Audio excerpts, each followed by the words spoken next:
Social media पर जहाँ पर बहुत सी पॉजिटिव खबरें हैं, उसके बाद पॉजिटिव रिएक्शंस भी आते हैं, वहीं पर एक ऐसी चीज़ जो कि बहुत परेशान कुन है वो है फेक खबर। और फेक मीडिया जब आपको ऐसी चीज़ें फैलती हैं, वायरल होती हैं, तो उससे बदनामी भी होती है, प्रोपेगेंडा होता है जो कि इंतहाई नुकसानदेह होता है। बिल्कुल, जिसका कोई सर पैर नहीं होता। पिछले दिनों ऐसी ही एक पोस्ट जिसने लिटरली डिस्टर्ब करके रख दिया था, वो कहते हैं ना सिक टू द स्टमक वाला सिचुएशन हो गई थी उस पोस्ट को पढ़ने के बाद। वो था एक बिल्ली के रेप की, कि एक बिल्ली के साथ कुछ लड़कों ने रेप किया, उसकी पिक्चर्स शेयर की उस बिल्ली की, बहुत सी सिंपथीज गेन की गई और फिर वो ऐसे वायरल हुई फेसबुक, ट्विटर, इंस्टाग्राम के ऊपर ये पोस्ट कि मैं कहती हूँ जैसे जंगल में आग फैलती है उस तरह ये पोस्ट। हाँ, लोग वीडियोस बना रहे हैं, मोरालिटी के लेक्चर्स दे रहे हैं कि ऐसा क्यों हो रहा है, ऐसा क्यों किया जा रहा है। लेकिन फिर हुआ क्या? फिर ये हुआ कि मैं थोड़ा सा इस पे ऐड ऑन करना चाहूँगी कि वकार ज़का की मैंने एक पोस्ट देखी जिसमें उन्होंने कांटेक्ट किया था इस बंदे से जिसने ये पोस्ट लगाई कि आप मुझे इन्फॉर्मेशन प्रोवाइड करें, हम इसको लीगली परसू करेंगे। तो उन्होंने कहा कि नहीं, हम अपना लॉयर खुद कर लेंगे, डॉक्टर की आइडेंटिटी भी नहीं बताएंगे, हम खुद ही इसको देख लेंगे। तो फिर ये क्वेश्चन रेज होना शुरू हुआ कि अगर आपने सब खुद ही करना था तो फिर इसको सोशल मीडिया पर वायरल क्यों किया गया। उसके बाद hats off to the FIA team, specially cyber wing, जिन्होंने इस मामले को टेकअप किया and they took their time. पूरी इन्वेस्टिगेशन के बाद अब ये मामला क्लियर हो गया है कि वो सब के सब झूठ था, वो प्रोपेगेंडा था, कहीं कोई बिल्ली का रेप नहीं हुआ है। कितनी ज्यादती की बात है। मतलब आप अपनी सोसाइटी में इस तरह की खबरें फैलाएं और उसके बाद आप बदनाम करें अपने लोगों को, जिनके ऊपर आप इल्जाम लगा रहे हैं उनके साथ तो ज्यादती है ही, बट ओवरऑल सोसाइटी का जो इम्पैक्ट है वो बड़ा जैसे कहते हैं ना दर्दनाक भी था और खौफनाक भी था। सबसे पहले इस स्टोरी में जो अबूजर डॉक्टर हैं, डॉक्टर खलील, जिन्होंने बिल्ली को एग्जामिन किया था, उनका क्या कहना है? पहले बताया गया था कि उन्होंने क्या कहा कि उन्होंने कहा रेप हुआ है, लेकिन असल में जब उनका बयान सामने आया तो उन्होंने क्या कहा, जब हकीकत सामने आई वो आपको दिखाते हैं। जी अस्सलाम वालेकुम, मैं डॉक्टर खलील मोहम्मद बात कर रहा हूँ और मैं KM पेट्स क्लिनिक मुस्लिम टाउन में रन कर रहा हूँ। और आज मैं जिस चीज़ पर मुखातिब हूँ वो kitten rape case, एलिज्ड kitten rape case है जो, और वो केस मेरे पास ही आया था, मैंने वो अटेंड किया था और उसका फिजिकल एग्जामिनेशन के बाद जो भी उसका यूरिनरी ट्रैक्ट का इन्फेक्शन था वो ओनर को ब्रीफ करने के बाद जो भी उसका प्रोसीजर था, उसकी जो ट्रीटमेंट थी वो की गई। उसके बाद सोशल मीडिया के थ्रू पता चला कि उस केस को रेप डिक्लेयर कर दिया गया है और उसमें मुझे बेस बनाया गया है कि डॉक्टर ने टेस्ट किए हैं और चेकअप से रेप डिक्लेयर किया है। तो मैं नाज़रीन आपको बताता चलूं कि उसमें ऐसी कोई हमने फाइंडिंग्स नहीं देखी कि जिसकी बेसिस पे रेप डिक्लेयर किया जा सके। मैं जो उसके होल हैं जो रेक्टल और वजाइनल, मैं आपको बताता चलूँ इतने छोटे होते हैं कि जब हमने रूटीन में भी एनिमल का जो टेम्परेचर चेक करना होता है तो वो इतने छोटे होते हैं, उसमें थर्मामीटर इंसर्ट करना भी बहुत मुश्किल होता है। और कैट का अपना बिहेवियर, आप में से जितने लोग हैं वो जी, डॉक्टर की एक्सप्लेनेशन और ये वीडियो भी जो है वो शेयर की गई FIA साइबर विंग के डिप्टी डायरेक्टर की जानिब से उनके ट्विटर हैंडल पर। जब कल उन्होंने ये ट्वीट किया तो मैंने भी उसको पढ़ा और देखा जब उन्होंने एक्सप्लेन किया कि कोई किटन गैंग रेप नहीं हुआ था। और जब लोगों ने इवन कमेंट्स में उनसे पूछा कि सर आर यू श्योर, तो उन्होंने कहा कि मैंने पर्सनली इस मामले को टेकअप किया है और मैंने पर्सनली इन्वेस्टिगेट किया है। उनका ट्वीट भी आपको दिखाते हैं स्क्रीन पर, जिसमें उन्होंने ये कहा कि इस तरह की फेक खबरें नहीं फैलानी चाहिए, प्रोपेगेंडा नहीं करना चाहिए। बिल्कुल। और जब उन्होंने ये ट्वीट किया तो बहुत से पाकिस्तानी इस बात पर थोड़े से अब मुतमईन हो गए कि अल्हम्दुलिल्लाह अभी बात यहाँ तक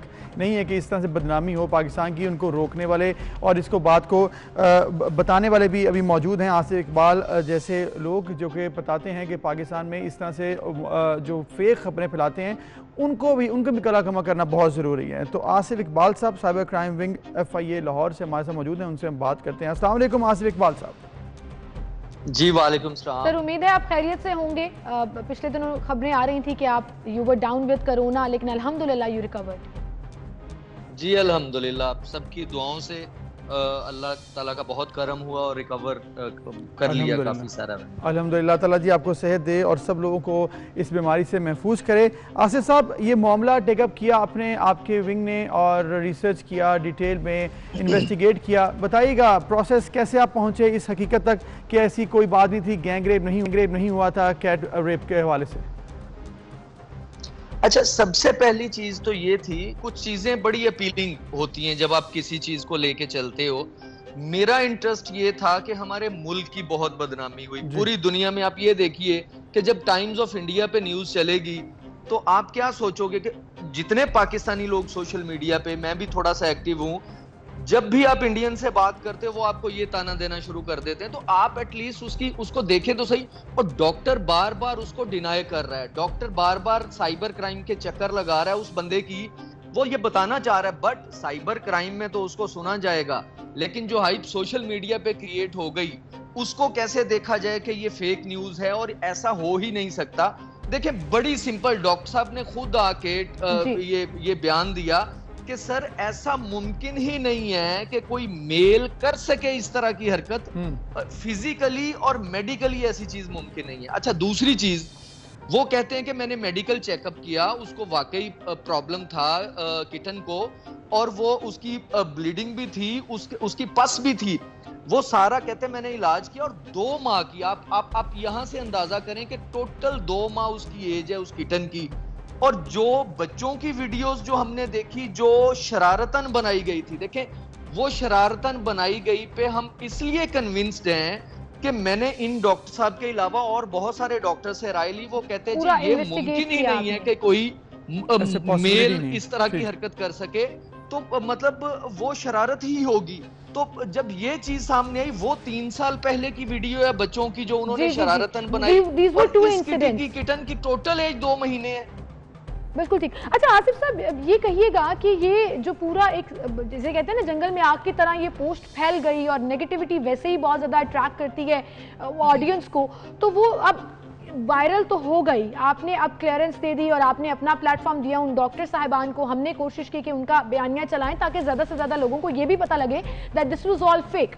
बट इसकी सजा क्या है? अब इसको लीगली आप परसू कैसे करेंगे? जिन लोगों ने ये पोस्ट इनिशियली शेयर की उनको कैसे पकड़ा जाएगा? और ये पकड़ना बहुत जरूरी है। देखें जी, डॉक्टर साहब ने अपनी तरफ से कंप्लेंट कर दी है। हमारे साइबर क्राइम एक्ट जो है उसका सेक्शन 20 है जो इस पे अट्रैक्ट करता है, जो जिसमें हम इसको डील करते हैं। 2 लोग, एक तो डॉक्टर खलील कंप्लेंट उन्होंने कर दी जिसपे इंक्वायरी अभी चल रही है। एक इंक्वायरी जो है वो ऑलरेडी हो चुकी जिसमें ये सारा फेक डिक्लेयर हो गया। अभी देखे, मैंने कल अपने ट्विटर पे भी लगाया था कि ये मेरा पर्सनल अकाउंट है और मैं साइबर क्राइम अवेयरनेस के लिए इसको यूज करता हूँ। ये ऑफिशियल वर्डिक्ट नहीं है साइबर क्राइम का, बट ऑफिशियल भी आ जाएगा इंशाल्लाह, वो भी आ जाएगा। और दूसरा, वो जो बच्चा है, वो जिसको बदनाम किया गया कि उसने ये सारा कुछ किया है, उनको चाहिए, उनको मैं कहूंगा कि वो साइबर क्राइम में आके उन लोगों के खिलाफ कंप्लेंट करें जिन्होंने ना सिर्फ इनको बदनाम किया, लेकिन आसिफ साहब होगा क्या इनके साथ अगर वो कंप्लेंट करते हैं? जो मुजरिम हैं जिन्होंने ये गलत किया है, इल्जाम लगाया, एक प्रोपेगेंडा किया, पाकिस्तान को बदनाम किया, किसी इंडिविजुअल को नहीं, पाकिस्तान की बदनामी हुई, उनकी सजा क्या होगी अगर उनको पकड़ लिया जाता? देखिए 3 साल की इसकी सजा है जी, 10 लाख रुपए तक का जुर्माना, और ये दोनों भी हो सकते हैं जो हमारे एज पर साइबर लॉ है जी। अच्छा, मुझे अब ये कहिएगा आसिफ साहब कि इस तरह की चीज़ों को रोका कैसे जा सकता है?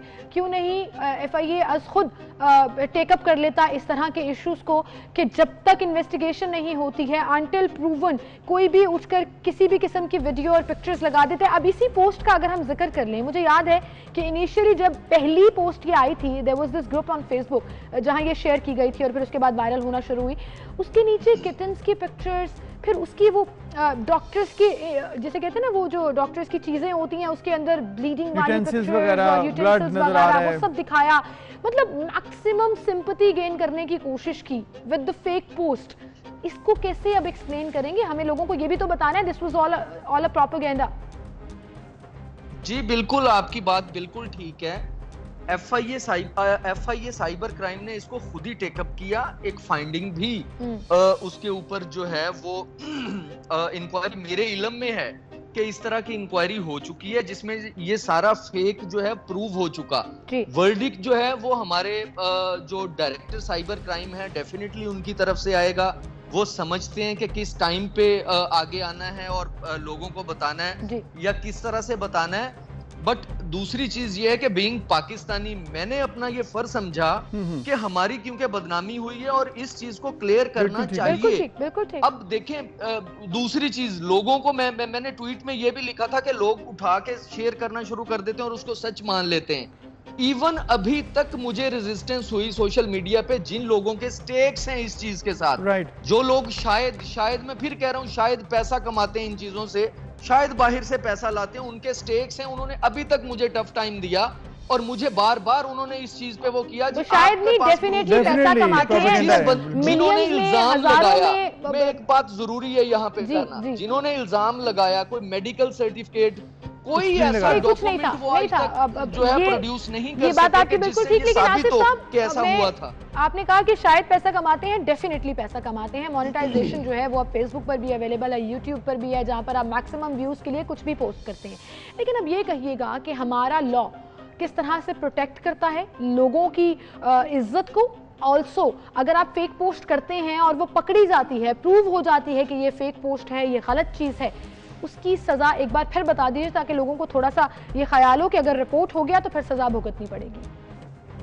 देखिए साइबर क्राइम में डिफरेंट सेक्शंस लग सकते हैं फेक पोस्ट पे, ठीक है। उसमें अगर किसी के साथ हरासमेंट का एलिमेंट आ जाता है, जिस तरह ये डॉक्टर साहब के साथ हुआ, उनको बाकायदा हरासा किया गया, उनको लीगल नोटिस तक भेजे गए, तो इसमें section 20 section 16 misuse of identity information के इनके नाम से न्यूज जो है वो चलाई गई, और इसके अलावा सेक्शन 24 हमारा साइबर क्राइम एक्ट का साइबर स्टॉकिंग, ये 3 सेक्शंस जो हैं वो इस स्पेसिफिक पे लग सकते हैं, जिसकी सबकी 3-3 साल की सजा है। आसिफ साहब एक और इशू है कि सजाएं तो हैं, लेकिन थोड़ा सा आपका शायद ऐसे है कि स्टाफ जो है वो कम है, क्योंकि बहुत सी एप्लीकेशंस पड़ी रहती हैं, पेंडिंग होती हैं, 200 केस रजिस्टर्ड होते हैं, लेकिन उनके ऊपर कार्रवाई नहीं हो पाती है टाइमली। जी वो पहले हमारा स्टाफ कम था, बट अब हमारा स्टाफ एड ऑन हो गया है।